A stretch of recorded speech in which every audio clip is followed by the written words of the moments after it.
नवमी तिथि, कौन सी तिथि? नवमी, चाहे शुक्ल पक्ष की हो चाहे कृष्ण पक्ष की। 7 दुर्वा, कितनी दुर्वा? 7 दुर्वा अशोक सुंदरी वाली जगह पर चढ़ाकर, शंकर भगवान के ऊपर चढ़ाकर, गणेश जी के चरणारविंद को लगाकर उसको लेकर आना है। हाटकेश्वर महादेव का स्मरण कर। कौन से महादेव? हाटकेश्वर महादेव। उसको लेकर आइए। उदर में, पेट में रोग हो, बीमारी हो, बहुत ज्यादा तकलीफ हो रही हो, शरीर के अंतर्गत एसिडिटी रहती हो या पेट के अंतर्गत कोई ना कोई बीमारी बनी ही रहती हो, किसी भी दिन सुबह के समय जब आप वो दुर्वा लेकर आए, 5 दिन, 6 दिन, 7 दिन में एक एक कर कर खाली पेट उसको चबा चबा कर खा लो और पानी पी लीजिए। जीवन में कहीं समस्या खड़ी हो जाए, कहीं बहुत विकट समस्या है और कोई हल ना मिल रहा हो जाता है। जीवन में कोई कोई घड़ी ऐसी आके खड़ी हो जाती है जहां पर हमको सोचने के लिए भी समय नहीं मिलता। तब बीमारी डॉक्टर का पीछे ही नहीं छूट रहा हो तो शिव महापुराण, विष्णु पुराण और स्कंद पुराण में जो पुरुषोत्तम कथाओं का वर्णन किया गया है, एक आटे का दिया, उसमें 4 बत्ती, आटे के दिए में 4 बत्ती रखें, तिल्ली का तेल डाल लें, थोड़ा सा उसमें सरसों का तेल डालें। महाराज, घर के बाहर अर्थात घर के अंदर के बाहर जो चौखट होती, चौखट से थोड़ा सा बाहर, बिल्कुल चौखट पे नहीं बैठना, थोड़ा सा बाहर, नवमी तिथि के दिन शाम के 6 से 6:30 के बीच में 21 बार जो व्यक्ति बीमार रहता है उसके सिर से नीचे की ओर श्री नरसिंह भगवान का स्मरण कर कर, जिस अधिक मास में जिस तिथि को उतारा कर रहे हो उस तिथि का नाम लेकर, उस अश्विन अधिक मास का नाम लेकर, जो व्यक्ति का उतारा कर रहे हो उसका नाम और गोत्र लेकर 21 बार जो उतार कर उस दिए को घर के ही चौखट पर रख देता है, उस व्यक्ति की बीमारी छूट जाती है महाराज, वो रोगीला नहीं रहता। शिव महापुराण की कथा वर्णन कर रही है।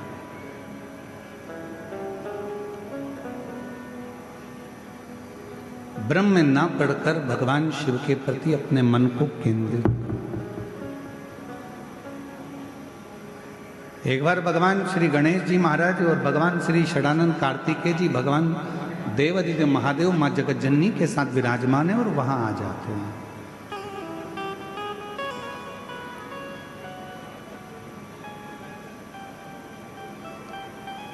देवताओं ने जब भगवान शिव जी से बहुत विनय करा कि ये सोने का सिंहासन ले लो, ये वस्तु ले लो, ये सामग्री ले लो, शिव ने कुछ नहीं स्वीकार, कुछ भी।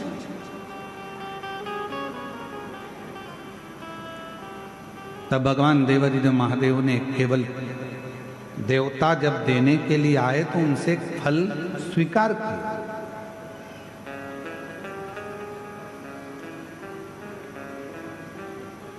एक फल स्वीकार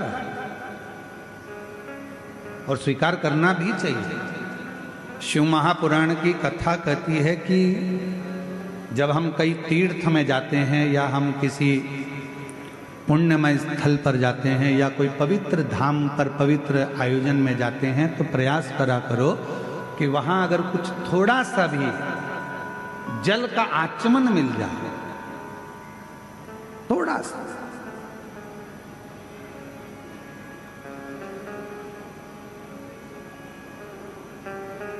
अच्छा, आप लोगों में से कितने लोग हैं जो मंदिर जाते हैं भगवान के? हाथ उठाओ जरा। जाते हो मंदिर? शिव जी के मंदिर जाते हो तो खुद जल चढ़ाकर उस जल को आचमन करते हो। पर अगर राम जी के मंदिर गए, भगवान कृष्ण के मंदिर गए या अन्य देवी देवता के मंदिर गए तो वहां पर पंडित जी क्या करते हैं, एक पंचपात्र रखा रहता है, उसमें से तुमको जल देते हैं। बोलो देते कि नहीं देते? चरणामृत बोलो तो जम के देते। कभी आपने पंडित जी से पूछा कि महाराज जी ये बताओ कि हम आपके पास में आते हैं, प्रणाम करते हैं, भगवान को नमन करते हैं और आप ये जल हमको देते हो, क्यों देते हो? इसका कारण क्या है? इस जल की महिमा क्या है? इस जल का अच्छा कारण क्या है? पंडित जी से पूछो। पंडित जी बताएंगे कि बेटा, इतने सारे भक्त जब मंदिर में आते हैं, स्तुति करते हैं, पढ़ते हैं, घंटी का नाद होता है, आरती होती है, घड़ियाल बजते हैं, तो जितने भी भक्त आते हैं वो अपने मुख से जब स्तुति गाते हैं तो उनकी तरंग इस जल में चली जाती है। और वो जल जब हमारे भीतर जाता है, आचमन हम करते हैं, तो हमारे भीतर के जितने भी दुख हैं, हमारे भीतर के जितने भी तकलीफें हैं, हमारे भीतर के जितने भी रोग हैं, कष्ट हैं, हमारी कहीं अकाल मृत्यु का भी योग बनता है तो वो आचमन करने से हमारा अकाल मौत भी टल जाता है।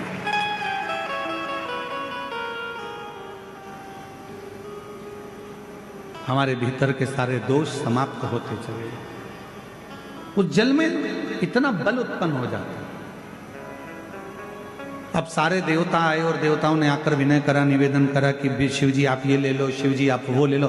शंकर जी ने कुछ नहीं लिया, शिव जी ने केवल एक फल, भगवान शंकर ने केवल एक फल लिया, केवल एक फल, जो भगवान देवाधिदेव महादेव के पास में। थोड़ी देर बाद भगवान श्री गणेश जी महाराज आ गए। गणेश जी ने उस फल को देखा, विनय करा पिताजी से कि ये फल आप मुझे दे दो। पिताजी ने नहीं दिया। थोड़ी देर बाद में षडानंद कार्तिकेय जी आ गए। कार्तिकेय जी ने आकर कहा कि ये फल आप मुझे दे दो। कार्तिकेय जी को भी भगवान ने फल नहीं दिया, फल प्रदान नहीं किया। माँ जगत जननी अम्बा जगदम्बा ने कहा कि तुम्हारे दोनों पुत्र फल मांग रहे हैं और आप नहीं दे रहे। शिवजी कहने लगे ये वो फल है जिसको मैं आधा नहीं कर सकता।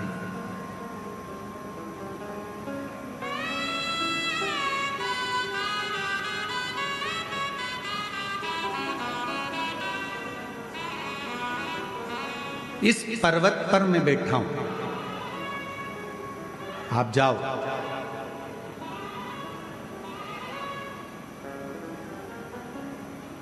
जो पृथ्वी की परिक्रमा कर कर पहले आएगा, ये फल उसको दे दिया।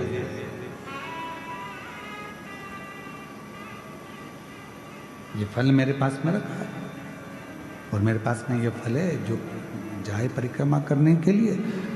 जो पृथ्वी की परिक्रमा कर कर प्रथम आएगा वो फल को प्राप्त कर लेगा, ले लेगा। भगवान श्री गणेश जी महाराज बैठ गए अपने चूहे पर, मूसक पर।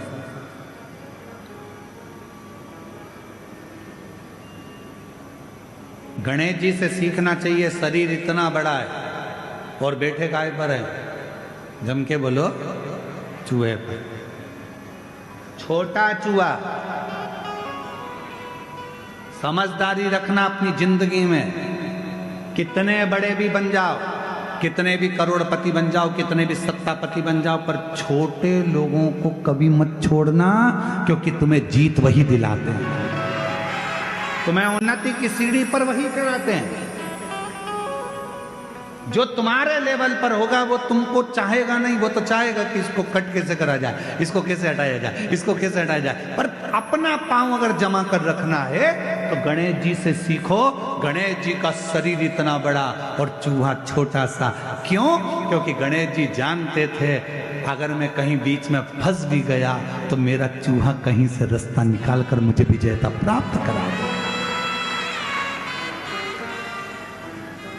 तुम कितने भी बड़े बन जाओ, कितने भी उन्नति की सीढ़ी पर पहुंच जाओ, पर छोटे से सांझा बनाकर चलना, छोटे से साथ बनाकर चलना। एक बात आपसे पूछें, उत्तर दोगे क्या? है कवर्दा वालों, जम के तो बोलो, दोगे?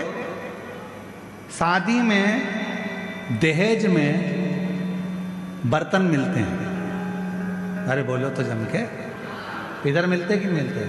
मिलते दहेज में बर्तन। अब दहेज में जो बर्तन मिलते हैं, बड़े बड़े हंडे मिलते हैं, बड़े बड़े भगोने मिलते हैं, बड़ी परात मिलती है, बड़ा बड़ा सामान मिलता है। बड़ा बड़ा सामान मिला, ईमानदारी से बोलना, वो सारा सामान लड़के वालों के घर पर चले गए।